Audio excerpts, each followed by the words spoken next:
welcome to the Deep Dive. Today, we're taking a really broad look at some major forces shaping our lives, our world. Yeah, sort of panoramic view. Exactly. Think of this as, well, your shortcut to getting a handle on some really vital topics. We're drawing from this YouTube discussion that covered, gosh, so much. Everything from AI ethics to, the future of work, social media. All of that, plus the role of art, the challenges of globalization. And honestly, that's just scratching the surface. So the idea is to pull out the main threads, the key takeaway. That's the mission. Get the crucial insights, see the different angles, all without getting, totally lost in the details. Ready to jump in. Absolutely. What's interesting looking across all these topics is how interconnected they feel. How so? Well, whether we're talking about, say, guiding AI development or thinking about environmental protection, we keep coming back to fundamental questions about values. Like, what kind of future are we actually trying to build? Exactly that. Okay, so let's start with AI then. Artificial intelligence. Feels like you can't avoid it these days. Definitely a hot topic. And in the discussion we looked at, there were 3 experts. And right away, this idea of responsibility came up. Responsibility in creating these systems. Yeah. One speaker was really clear we need to build them responsibly, fairly, pointing out, potential dangers down the road if we don't get the foundations right. That makes sense. It's sort of like AI isn't just happening to us, we're actively creating it. Right. So that initial responsibility, what's the core of that? I think it's recognizing that AI isn't neutral, right? It's built by people, so it reflects our priorities, maybe even our biases. Okay, so that's the caution. But was there another side? Yes. Another expert, while agreeing on the responsibility part, really focused on the incredible potential. Potential for good. Huge potential. Think medicine, climate change solutions, just generally improving lives. So it's about balancing the caution with the possibility, being thoughtful, but also, forward-looking. Yeah, balance seems tricky. And then the third expert brought it right back to the present day, raising concerns about how AI is being used now. Things like data projection and the risk of hidden biases in algorithms making everyday decisions for us. Hidden bias, that's a big one. Can you unpack that a little? How might that happen? Well, imagine an AI system learning from data. If that data mostly reflects one group, like, say, in hiring, if it only sees successful people from similar backgrounds, then it might unintentionally start filtering out perfectly good candidates who just don't fit that old pattern. Exactly.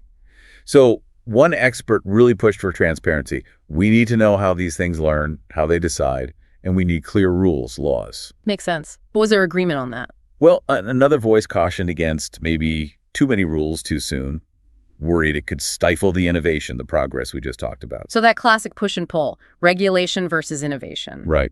But it sounds like fundamentally everyone agreed. Ethical standards are crucial. The end goal has to be AI that benefits everyone, not just, a select few. Absolutely. It just reinforces that tech, no matter how smart, is still a tool. And it reflects the values we build into it. Okay, let's switch gears then. Another area undergoing massive change, the future of work. Oh, definitely. Automation, AI.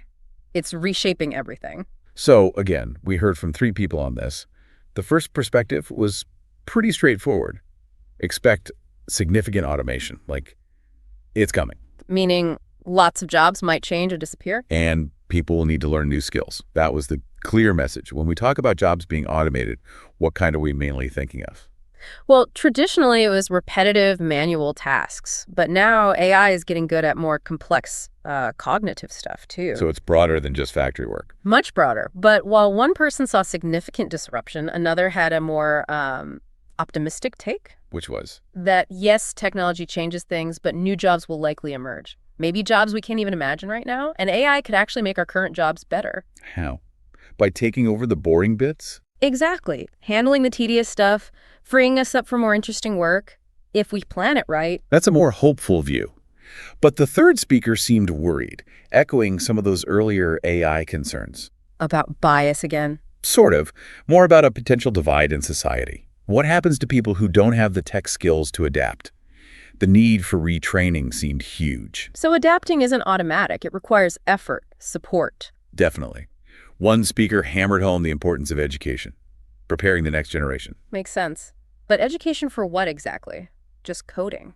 Well, another person highlighted skills beyond just tech, things like creativity, innovation, being flexible, adaptable, problem solving, critical thinking. Ah, the more uniquely human skills. Precisely. Yeah. Less about knowing one specific program that might be outdated soon, and more about those fundamental abilities. The ability to learn and adapt itself. Yeah. And the third person brought it back to the bigger picture. Individuals can't do this alone. Governments, employers, they need to provide support. Right, it needs a coordinated effort. Individual initiative, yes, but also evolving education systems and, well, systemic support. Okay, moving to something very present for many people. Social media and mental health. Ah, yes, a constant topic. We heard from 3 experts again, and the first one was quite direct, really felt social media often has a negative impact. Why specifically? That constant comparison, seeing everyone's curated, perfect lives online, it leads to anxiety, feeling like you're not measuring up. A highlight reel effect. You compare your behind the scenes to everyone else's best moments. Exactly that. But the second expert, they offered more balance, right? Yeah.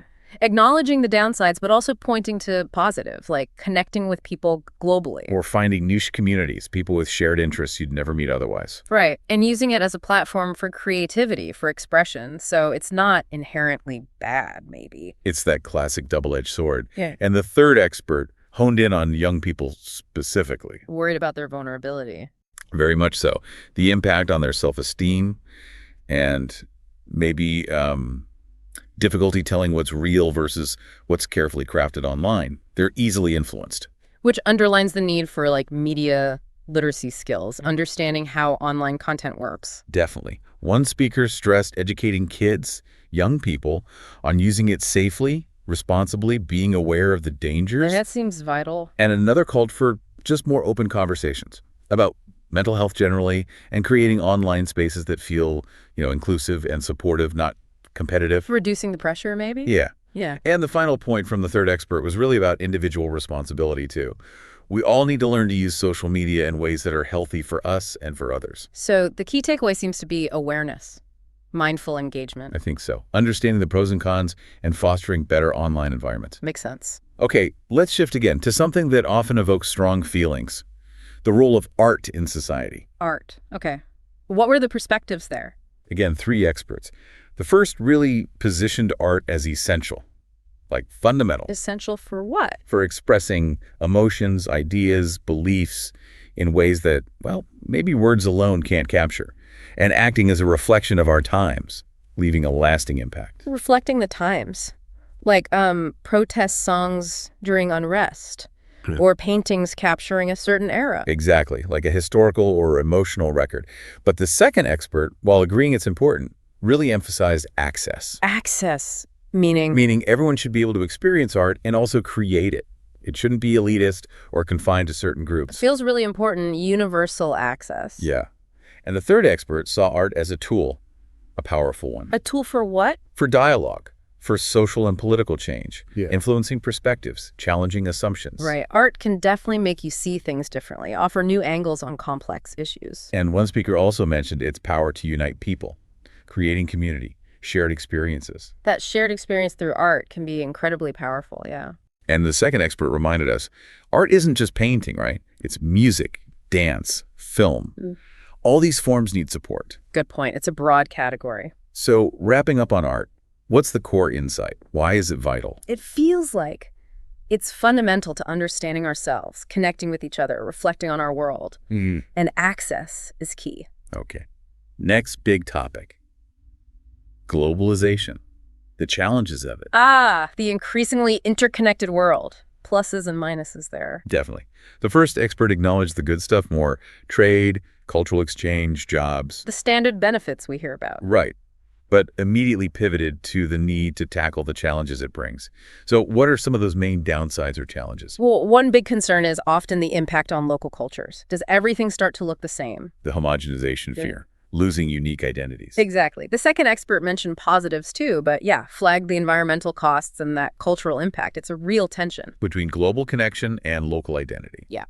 And the third expert pointed out how globalization can actually increase inequality, creating wealth for some, but maybe deepening poverty for others. That fairness issue, again, it keeps coming up. It does. And tied to that, one speaker specifically mentioned worker exploitation in global supply chains, the need for fair wages, safe conditions everywhere. So greater connection brings greater responsibility on a global scale. It seems so.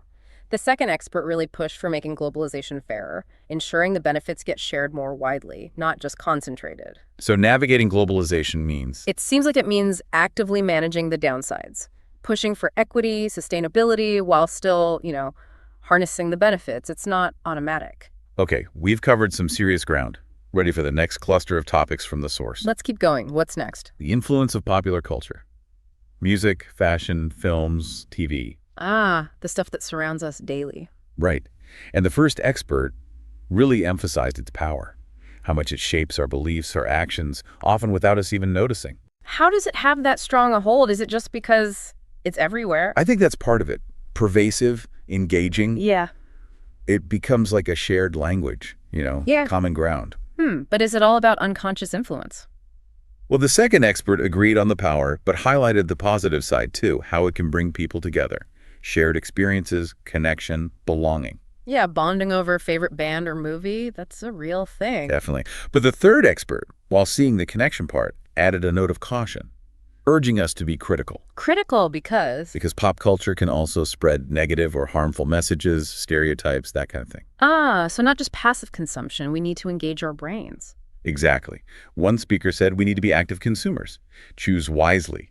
Be aware of the messages. Conscious participation, not just letting it wash over you. And you mentioned the unconscious influence. Yeah, the second expert touched on that.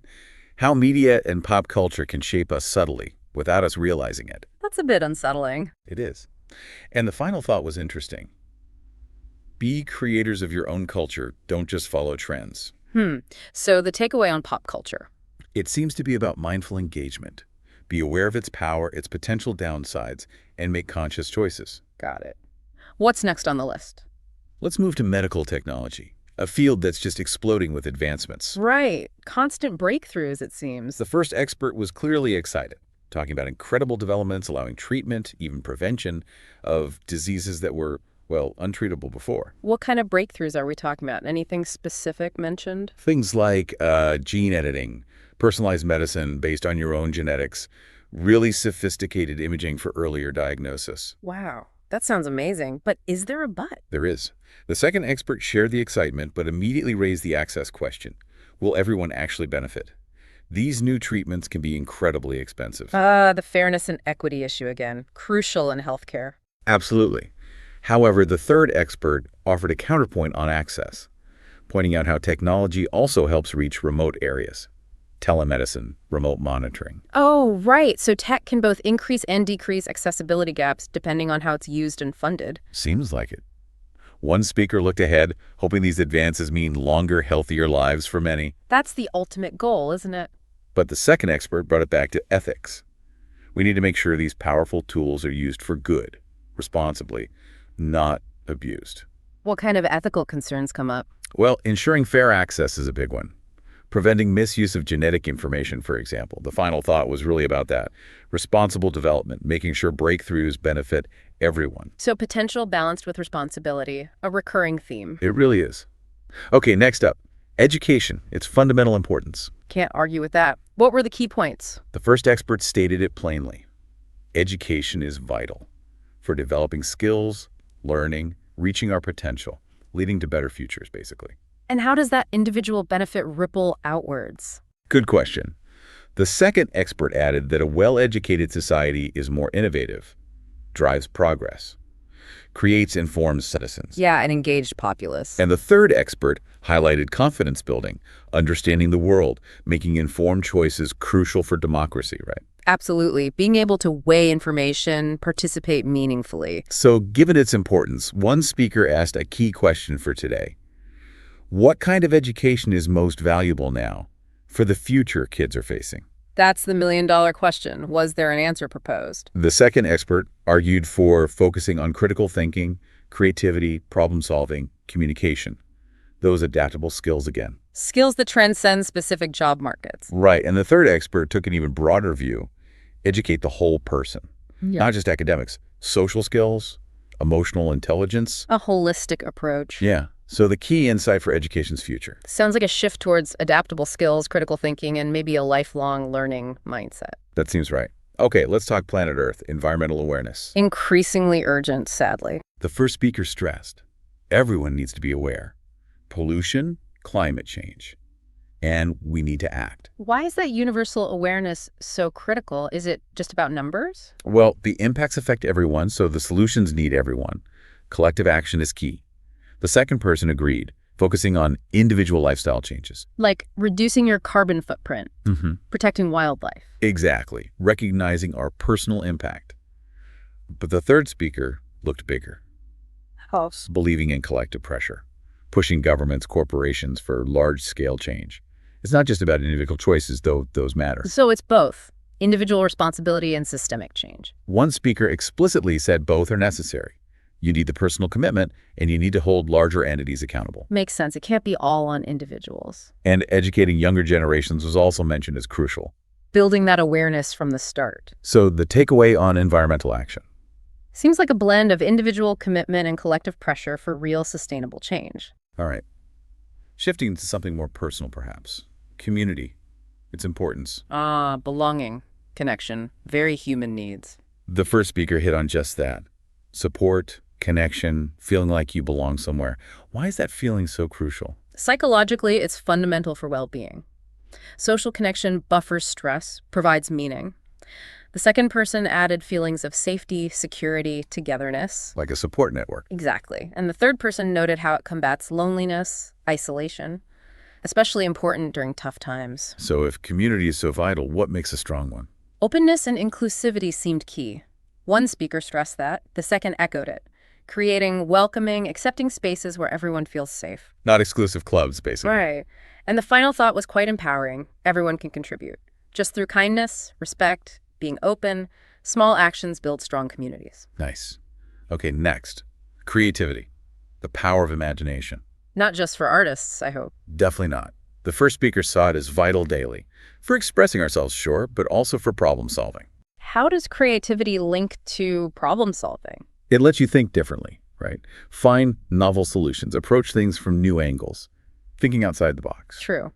And the second person highlighted its link to well-being, reducing stress, bringing joy. Yeah, the pleasure of making something or figuring something out creatively. And the third speaker saw it as essential for societal progress. Innovation stems from creativity. So if it's that important, how do we foster it? Encouraging it early seemed crucial.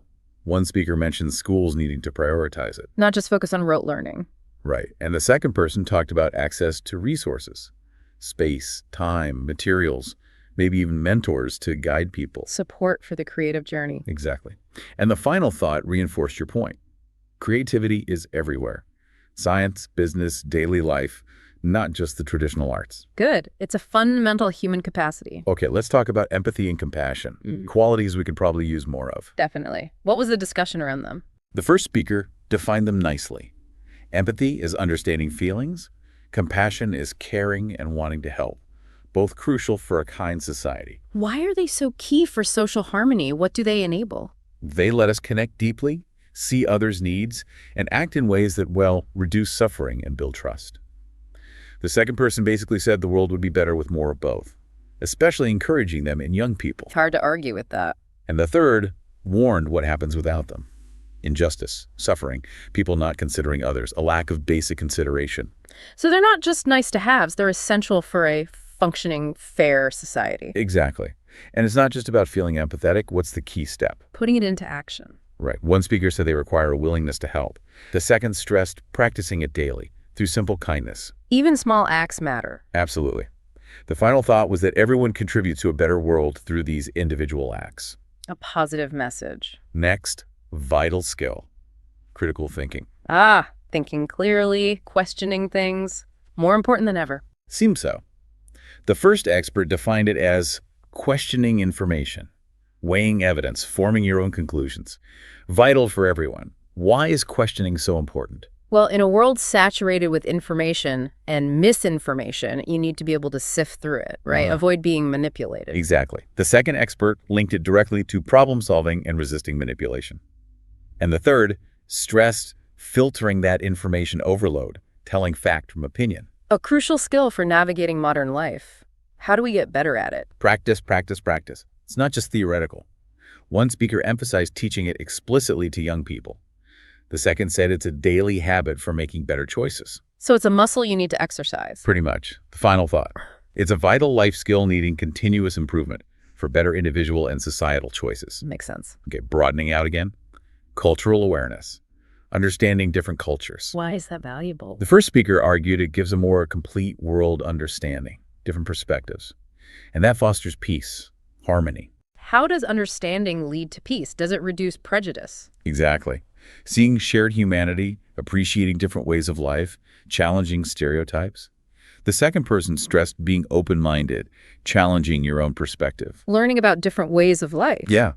And the third noted it helps challenge biases and assumptions we might not even know we have, leading to a more rounded worldview, more respect. What about personal benefits? One speaker added that learning about other cultures actually helps you understand your own culture better, provides contrast and context. Interesting point. And the final thoughts were about respecting differences while learning from shared traditions and ultimately celebrating diversity for a richer world.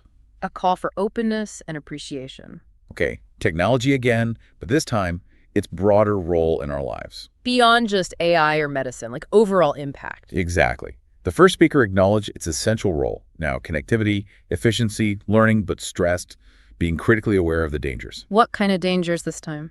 Things like addiction, feeling disconnected from the real world, harm to mental health, echoing the social media points. The second expert highlighted these two. So the convenience comes with potential costs. Right. And the third expert raised concerns about an increasing inequality, spreading misinformation easily, and even potential for control. Serious concerns. So how do we manage this powerful force? Mindfulness seemed key again. One speaker emphasized mindful daily use, finding balance with other activities. Don't let it take over. Easier said than done sometimes. True. And the second person brought up data protection again, being responsible with what we share online. Digital citizenship, basically. Yeah. And the final thought came back to education. Vital for teaching safe, responsible use so technology benefits everyone, but individual responsibility is part of that too. Balance, awareness, responsibility. Themes keep emerging. They really do. Now, kindness and compassion again, but framed slightly differently. More about their role in society broadly. Okay, how is that angle discussed? The first speaker just stated they're essential for a positive society.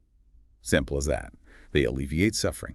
How do they foster positivity? Well, they build trust, encourage cooperation, create a sense of shared humanity, I suppose, makes communities stronger, more resilient. The second person agreed, really emphasizing putting yourself in others' shoes, and how even simple kindness makes a huge difference. The ripple effect. Exactly. And the third speaker envisioned a world where people feel more valued, respected, safer, simply through more kindness and compassion. A powerful vision. What about practical application? Small acts again. One speaker highlighted their power. The second emphasized being mindful in our interactions, recognizing that kindness benefits the giver too, not just the receiver. That's true. It feels good to be kind. And the final thought, echoing earlier points, was that everyone contributes through individual acts in their own communities, building a better world, one kind act at a time. A hopeful note. Okay, future of education again. Necessary changes. We touched on skills. What else? The first speaker felt the system needs significant adaptation. Less rote memorization, more focus on critical thinking, problem solving, creativity. Yeah. Those core skills again. Why the shift? Because the world demands it. Information is everywhere, but applying it, thinking critically about it, that's the valuable part now. Exactly. The second speaker pushed for wider tech integration, but also teaching how to use tech safely and responsibly, and skills relevant for future jobs. Preparing for the world they'll actually enter. Right. And the third speaker stressed inclusivity and equity, making sure all young people can reach their potential regardless of background. Leveling the playing field. Yeah. One speaker emphasized every student needing to feel valued and supported, that holistic experience again. And the second reiterated teaching a broad range of skills, academic, life, social, communication. Not just book smarts. No. And the final thought, education should spark a lifelong love of learning, beyond just formal schooling. Instilling curiosity. Precisely. Now, access to healthcare, a fundamental right. We touched on tech access. What about basic healthcare? The first speaker was unequivocal. It's a fundamental human right. Everyone deserves good quality care, regardless of who they are or how much money they have. Why is it considered fundamental? Well, health is foundational to everything else, isn't it? Participating in society, working, pursuing happiness. It all depends on having basic health. The second person agreed, calling the lack of access in many places unfair and putting responsibility on governments to provide it. A societal obligation. That was the implication. And the third person zeroed in on affordability as crucial, advocating for fairer systems so cost isn't a barrier to needed care. Affordability is key. What else? Preventative care was highlighted by one speaker, not just treating illness, but preventing it. And the second stressed focusing on all aspects of health, mental, physical, dental. A holistic view of health, too. Yeah. And the final thought called for an inclusive system respecting basic rights, providing all necessary care. Comprehensive and equitable. Let's talk lifelong learning now. The continuous pursuit of knowledge. Building on the education points. Exactly. The first speaker framed learning as a lifelong journey, not something that stops after school, keeps minds active, fosters personal growth. Why keep learning? The world changes so fast, right? You need to adapt, keep your skills current, understand new developments. The second person hit exactly that point, adapting to rapid change. And the third noted, it's also about discovering passions, interests. Finding new challenges keeps us motivated, stimulated. It's not just about work skills, then. No, it's broader. One speaker linked it to mental health and well-being. Having goals, learning new things, fosters positivity, fulfillment. That sense of purpose. Yeah. The second speaker did stress the career angle to continuous skill development for progression. But the final thought was really about that sense of purpose, involvement in communities, improving oneself, and maybe the world. Learning as a way to stay engaged and contribute. Right. Okay. Creativity and innovation, again, slightly different focus, perhaps more on progress. The engines of progress. That's how the first speaker put it. Vital for all life aspects, finding new approaches, driving progress. Without them, we stagnate. Why so crucial? Because challenges constantly arise, right? Climate change, disease, social issues. We need new ideas, new solutions. The second speaker agreed, calling them foundations of progress, essential for global challenges. And the third speaker reminded us again, creativity isn't just for artists. Everyone has it, should nurture it. Democratizing creativity. Yeah. One speaker also circled back to mental health creative expression as emotional release, source of joy. And the second warned that stifling creativity limits our potential for progress. We need environments that encourage it. And the final thought explicitly linked innovation to adapting to global changes. They're interconnected.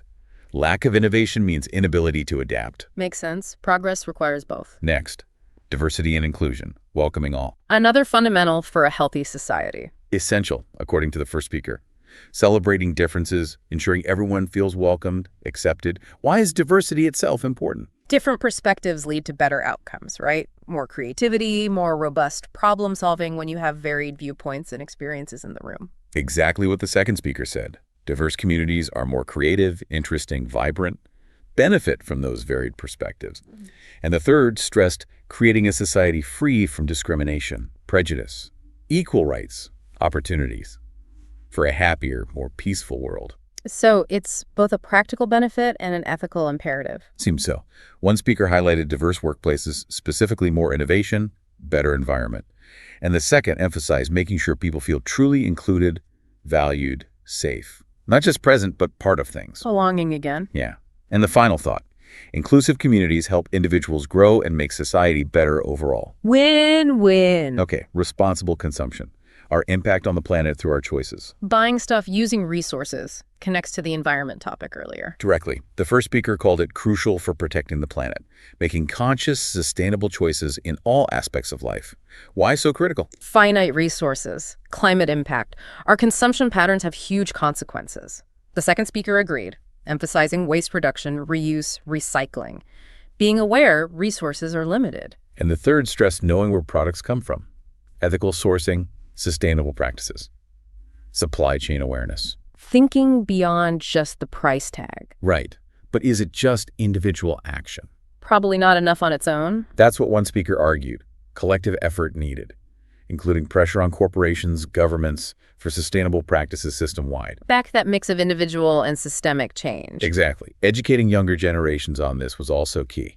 And the final thought, buy less, buy better quality, make conscious daily choices towards a more sustainable world. Mindful consumption. Mental health awareness again, understanding and support. We talked about social media's impact, now awareness more broadly. Yeah. The first speaker argued talking openly about mental health is as important as physical health, encouraging help-seeking without shame.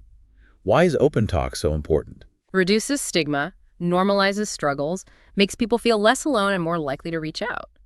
The second speaker agreed, calling for more open dialogue to create safe, comfortable environments for discussing emotions. And the third stressed education, teaching self-care, managing stress and anxiety, and how to support others who are struggling. Building mental health literacy in the community. Exactly. One speaker made the simple point: everyone has mental health. We need mutual support, kindness. And the second advised practical things: self-care, setting boundaries, knowing when to ask for help yourself. Taking care of your own well-being, too. Yeah. And the final goal: a society where open discussion and judgment-free support are the norm. A worthy goal. Nearly there, lifelong friendships, Yeah. enduring connections. The importance of our social bonds. Crucial, said the first speaker. For connection, support, having people to talk to, rely on. Why are friends so important for well-being? Huge impact on happiness, resilience, even physical health, research shows. The second speaker noted this positive impact, encouraging investment in quality friendships, quality over quantity. Perhaps. And the third highlighted how friends help us learn and grow. They challenge us, offer different perspectives, keep us from getting stuck in our own echo chamber. True. Good friends tell you hard truths sometimes. Right. So how do we maintain them?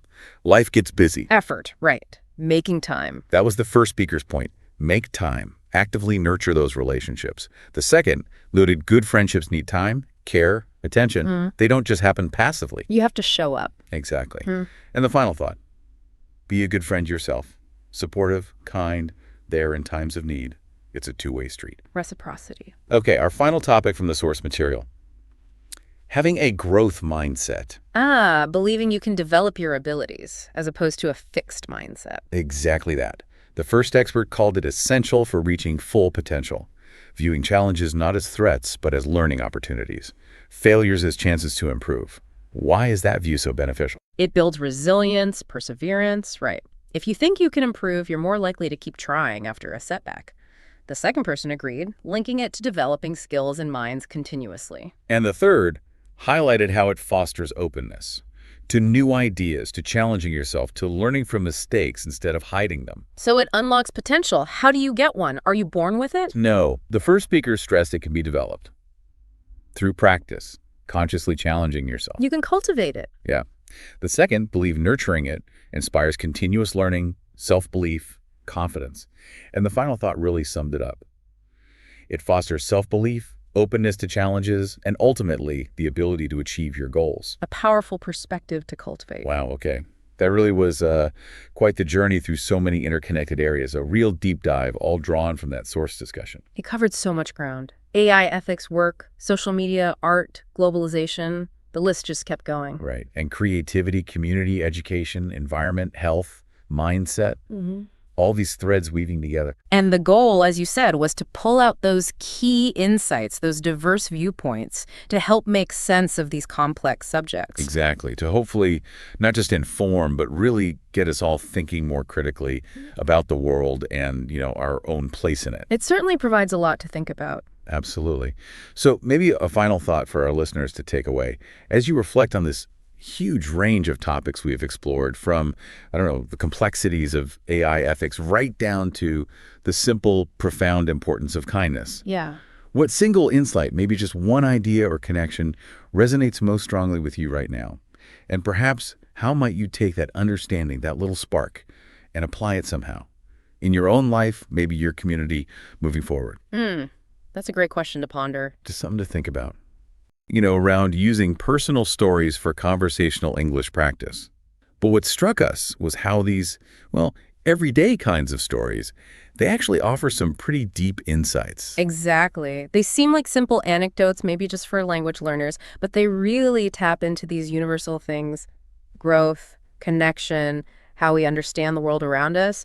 It's kind of a powerful reminder, isn't it, that even in, the ordinary stuff, there are extraordinary lessons. Absolutely. So our mission today really is to dig into these experiences you shared with us from the transcript. We want to pull out some actionable takeaways, maybe some thought-provoking ideas for your own journey. That's good. Okay, so let's get started. The transcript really kicks off by highlighting the power of, looking back, reflection, Mm-hmm. There's this really vivid memory of a childhood summer on a grandmother's farm. Oh, yeah, I remember that part. The sounds, chickens clucking, the smell of fresh bread baking, even learning to milk a cow. And chasing a chicken. Right. Even that. It paints quite a picture. It really does. And what's fascinating there is how it shows the lasting impact of those seemingly simple experiences, the senses, right? Yeah. The speaker talks about how that time instilled values. Mm-hmm. Things like hard work, a respect for nature. Mm-hmm. Think about it. The rhythm of farm life probably fosters a very different sense of responsibility, maybe time itself, compared to growing up in a city. That's a great point. That direct interaction, too, with animals, with the land. Exactly. Yeah. It likely builds a unique kind of appreciation. Okay, so moving from childhood memories, the transcript also shares this really compelling story about overcoming a huge challenge, moving to a new country. Right. Big upheaval. Yeah, facing that language barrier, feeling completely lost at first. I think, many people can probably relate to that overwhelming feeling in a new place. Oh, absolutely. And the key part is how they dealt with it, how they navigated that. Mm-hmm. They mentioned taking language classes, making a real effort to talk to locals, finding community groups. Actively seeking connection. Yes. And what really resonates there is that basic human thing, perseverance, just keeping going even when you feel totally adrift. Mm-hmm. And it also shows that asking for help, reaching out, it's not weakness. It's actually a proactive step. It builds confidence, resilience, that ability to bounce back. Right. Overcoming something like that must fundamentally change how you see yourself, your capabilities. Definitely. It reveals that inner strength, like you said, that maybe we don't even know we have until we're, tested. The transcript also touches beautifully on the influence, the profound influence certain people can have. There's this memory of a high school English teacher. Ah, yes, the mentor figure. Exactly. Not just teaching the subject, but really guiding, inspiring. And it highlights how one person's passion, their belief in you, can genuinely shape your life's path. This teacher's love for literature probably sparked, a deeper curiosity in the student, encouraging critical thinking, creative expression. Those aren't just English skills. No, they're life skills. Right. And that belief the teacher showed, it fosters self-belief, confidence, and in this case, it actually inspired a career in teaching. Wow. It really makes you think about those pivotal figures in your own life, doesn't it? It really does. Who helped you see your potential? Then there's this theme of taking a leap, a big decision, like quitting a stable, well-paying office job. To become an artist, yeah, that takes courage. Definitely. What's compelling there is that tension, right, between the known, the secure, and the complete uncertainty of chasing a passion. Mm-hmm. But the speaker talks about the fulfillment, the pride that come later. It suggests that aligning your life with your deeper values, it can be incredibly rewarding, even with all the initial fear. It really speaks to that need for purpose in what we do. And the bravery to actually prioritize that. Yeah, truly inspiring. Another achievement highlighted is finishing a first marathon. That sense of accomplishment. No, the marathon story, yes. You can almost feel the intense training, the dedication involved. It's such a clear example of that link between hard work, discipline, and finding that inner strength. Mm-hmm. Pushing through physical barriers, mental barriers, and that moment, crossing the finish line, it's proof of what commitment can achieve. It really makes you question your own perceived limits, doesn't it? Absolutely. Often they're more mental than physical. And then rounding up this section on personal experiences, there's learning a new skill, playing the guitar. Ah, yes. The frustration, the sore finger. Oh, yeah. Anyone who's tried knows that feeling. Exactly. But the story emphasizes sticking with it, right? Persistence, finding a teacher, practicing daily, even just simple songs at first. And then the payoff. The gradual improvement, the joy of actually making music, it shows how dedication turns something daunting into, a fulfilling hobby. And bonus, it boosts your confidence. It's a great metaphor for learning almost anything, really. It is, that process of struggle and eventual reward. Okay, let's shift gears a bit. The transcript also digs into the significance of place, of culture, and how those shape our perspectives. Mm-hmm. The context we live in. There's a really lovely description of a small cabin by a lake, a special place full of family memories. It sounds idyllic. Yeah, and what's powerful about places like that is how they become, tangled up with our emotions, our history. Right. That cabin isn't just wood and nails. It's a container for memories, swimming, fishing, stories around the fire. It's an emotional refuge. A sanctuary. Exactly. A place to recharge, reconnect. Many of us have places like that, I think, that offer that kind of essential rejuvenation. Absolutely. And then shifting cultures, there's this fascination with a specific tradition, the Japanese tea ceremony. Ah, the mindfulness aspect. Yeah, the description really highlights the beauty in the ritual, the careful preparation, the meaning behind it all. And this speaks to that human desire, I think, for moments of quiet, for appreciating simple things, the precise movements, the focus, the calm atmosphere. It's all about being present, mindfulness, cultivating gratitude. Things we could all use more of. Definitely. Values that enrich life, regardless of your background. It makes you think about finding or creating those moments of mindful attention in our own busy lives. Yeah. Then the transcript shares a really perspective-altering experience. Volunteering in a refugee camp. Wow, yeah. That sounds intense. The initial shock at the suffering, but also the incredible resilience of the people they met. Powerful stories. It's a stark reminder, isn't it, of the incredibly different realities people face globally. And for the speaker, that experience caused a fundamental shift, a different worldview, more awareness of global issues, and this deep sense of empathy and inspiration to help. It really shows how stepping outside our bubble, our comfort zone, can be profoundly transformative. Absolutely. Witnessing both suffering and resilience like that side by side. Okay, moving into how we navigate the social landscape around us. The transcript mentions something many of us grapple with: work-life balance. Ah, the eternal juggle. Exactly. It often feels like a constant struggle, right? It does. And the speaker acknowledges how hard it is balancing work with personal life, well-being, but they also stress the need for, proactive strategies. Like planning. Planning, prioritizing, consciously making time for exercise, hobbies, family. It's not something that just happens. It's a continuous effort to find that equilibrium. So true. Then really thoughtful look at social media, its complex impact. Definitely a double-edged sword, isn't it? For sure. It has incredible potential, but also significant downsides. And the transcript captures that nuance well. The positives. Connecting people globally, sharing stories, organizing, raising awareness. Huge potential there. But then the negative. Right. Misinformation, cyberbullying, sometimes feeling more isolated, mental health concerns, privacy issues, the list goes on. It really highlights the need for us to be conscious users, aware and responsible in how we engage. Critically important. The transcript also brings up environmental protection, a vital issue framed as a collective responsibility. Yes. Underlining the urgency. Yeah. Climate change, deforestation, pollution. These aren't abstract threats anymore. And it emphasizes that both individual actions, those small daily choices, and bigger collective efforts towards sustainability are crucial. We all have a role to play. A shared responsibility for the planet. It's unavoidable. Indeed. And finally, in this section, the complexities of living in a multicultural society. The richness, but also the potential friction. Yeah, it's presented as both an opportunity and a challenge. The opportunity being? Learning, experiencing diverse perspectives, different ways of life. It's incredibly enriching. What are the challenges? Potential misunderstandings, prejudice, sometimes just navigating different norms. The key takeaway seems to be the need for open-mindedness, tolerance, and really celebrating those differences rather than fearing them. Cultivating genuine appreciation. Okay, let's move to what the transcript calls the cornerstones of growth and connection.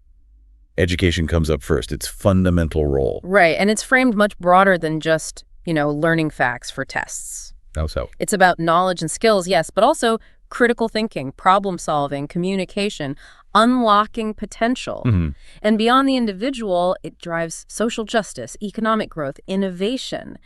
Access to quality education is presented as foundational for a healthy society. Absolutely fundamental. Then a very current topic, the ethical side of artificial intelligence, AI. Yeah, acknowledging the boom, but also the need for caution. It presents a balanced view, right? The benefits. Automation, efficiency, tackling complex problems. Huge potential benefit. But the concerns are significant too. Very. Job displacement, bias baked into algorithms, discrimination, privacy, security, and the big one, machines making decisions that have major impacts. It really stresses the need for responsible development and regulation. Urgently needed. It's a conversation we all need to be part of. Definitely. Next, the influence of media shaping public opinion. Its power. Another double-edged sword. It can inform, promote transparency, hold power accountable.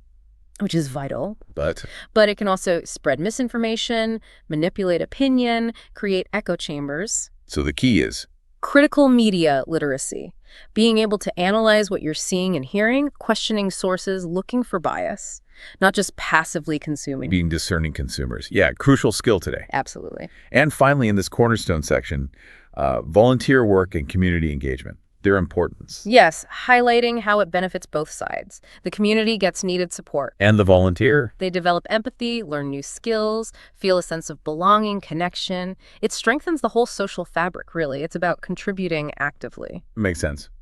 Okay, let's pivot to how we relate to each other. The art of relating. Comparing different cultures comes up. Right, and how doing that challenges our own assumptions. How so? Well, when you see how differently other cultures approach things, family, individuality versus the group, communication styles, it forces you to look at your own culture's norms. You realize they're not the only way. Breaks down those unconscious biases. Exactly. Develops a wider perspective. The transcript also touches on solo travel. The challenges, but also the rewards. Yeah, acknowledging it can be lonely sometimes. Difficult navigating things alone. But the upside. Huge personal growth. Often. Independence, resourcefulness, self-confidence. You learn to rely on yourself in new ways. It can be really transformative. Sounds like it. Yeah. Related to travel, there's culture shock. That feeling of disorientation. Ah, yes, that initial struggle in a totally new environment. Language, food, customs. It can be overwhelming. It can, but the transcript frames it as part of a process. Navigating those difficulties ultimately builds cultural sensitivity, open-mindedness, resilience. You learn to adapt. It's expanding your horizons, even when it's uncomfortable at first. Precisely. Then there's learning a new language. The benefits go way beyond just, ordering coffee abroad. Like what? Cognitive benefits, better memory, sharper thinking, practical stuff, job opportunities, richer travel. But also personal growth fosters open-mindedness, patience, deeper cultural understanding. It really does open up new worlds, doesn't it? It absolutely does. And finally, for this section, the role of art and music, how they reflect culture. Yeah, as expressions of a culture's values, traditions, beliefs. They're not just entertainment. They do more. They foster emotional expression, inspire people, raise social awareness, create connection. They're like the soul of a culture in a way. That's a beautiful way to put it. Okay, moving into travel and learning specifically, sustainable tourism gets a mention. Yes, increasingly important. Traveling responsibly, minimizing your negative impact environmentally, socially, supporting local communities, preserving cultural heritage, not just consuming a place, but contributing positively. Leaving a place as good as or better than you found it. Exactly, being a mindful traveler. The transformative power of travel itself is also discussed again for personal growth. Right, how it broadens perspectives, challenges assumptions, fosters that self-reliance we talked about. It leaves a lasting mark. It really can change how you see everything. And related to that, those memorable interactions with locals, even without a shared language. Ah, yes. Those moments of human connection. Exactly. Simple kindness, shared humanity. They often stick with you more than the big sights. They remind us of our shared capacity for empathy. It's often the unexpected connections that mean the most. So true. The transcript also gives a balanced view of a travel destination, both the good and the, well, maybe less good aspects. Which is helpful, right? Managing expectations. Yes. Knowing about beautiful beaches, but also potential crowds or high costs, allows you to make informed choices, leads to a better experience overall. Realistic expectations are key. And lastly here, how travel promotes cross-cultural understanding. By immersing you directly, it challenges stereotypes head-on, fosters empathy, builds bridges. It makes the other less other. A powerful force for connection. Okay, let's look at the digital and educational landscapes now. Online learning first. Benefits and drawbacks. Yeah, the convenience, flexibility, access to resources, huge upsides. But the downsides. Potential isolation, needing a lot of self-discipline, staying motivated can be tough without that face-to-face interaction. So maybe a blended approach is often best. Often, yeah. Finding the right balance. The idea of lifelong learning also comes up.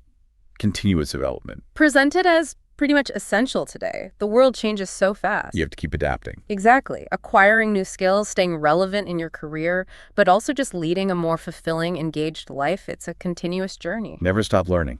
Okay. Technology's impact on education. Transformative for sure. Increased accessibility, more engaging tools. But cautions. Yeah, avoiding over-reliance. Yeah. Remembering the crucial human element, teachers, mentors, interaction. Tech is a tool, not a replacement. Good point. The human connection remains key. Adapting to a new education system is also explored. Like moving countries and encountering different teaching methods, pace, grading. Can be challenging. Definitely. But navigating that builds flexibility, resilience, valuable skills again. You learn to adjust.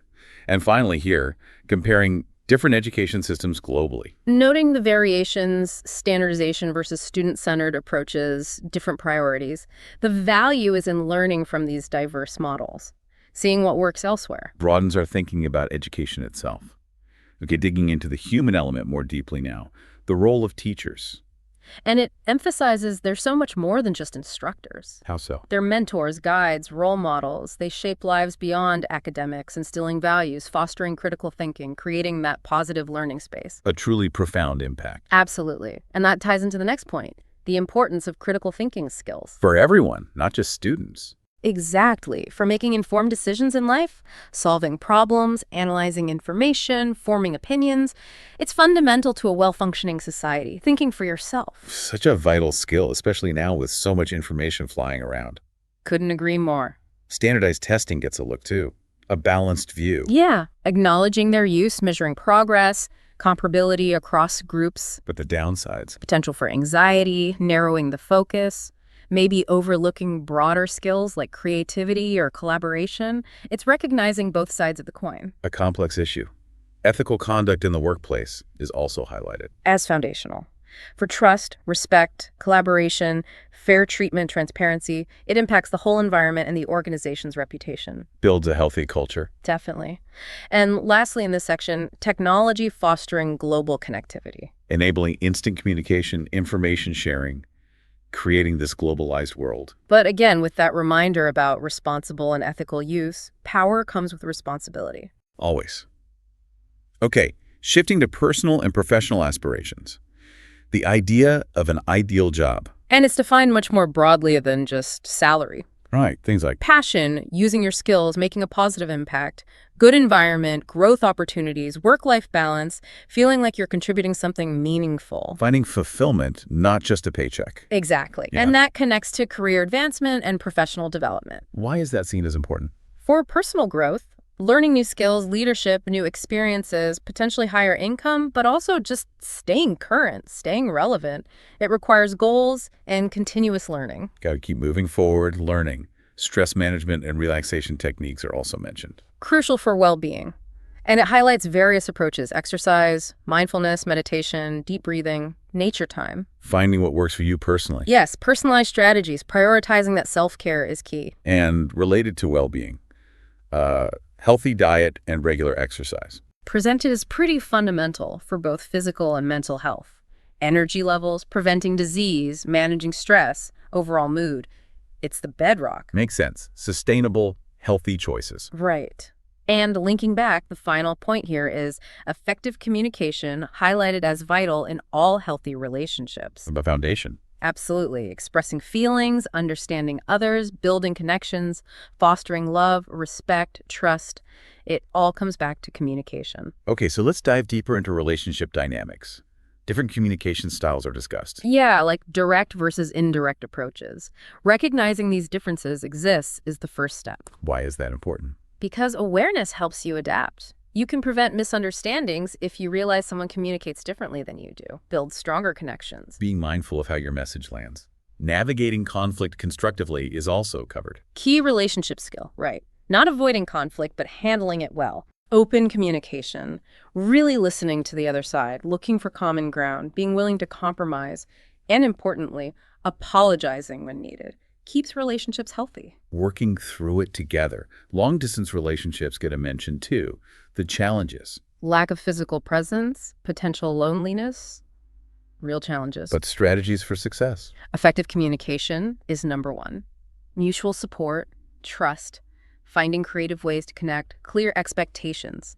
They can definitely work with effort. Strong foundation needed. Social media's impact on relationships is revisited. The good and the bad, again, can help stay connected. Right.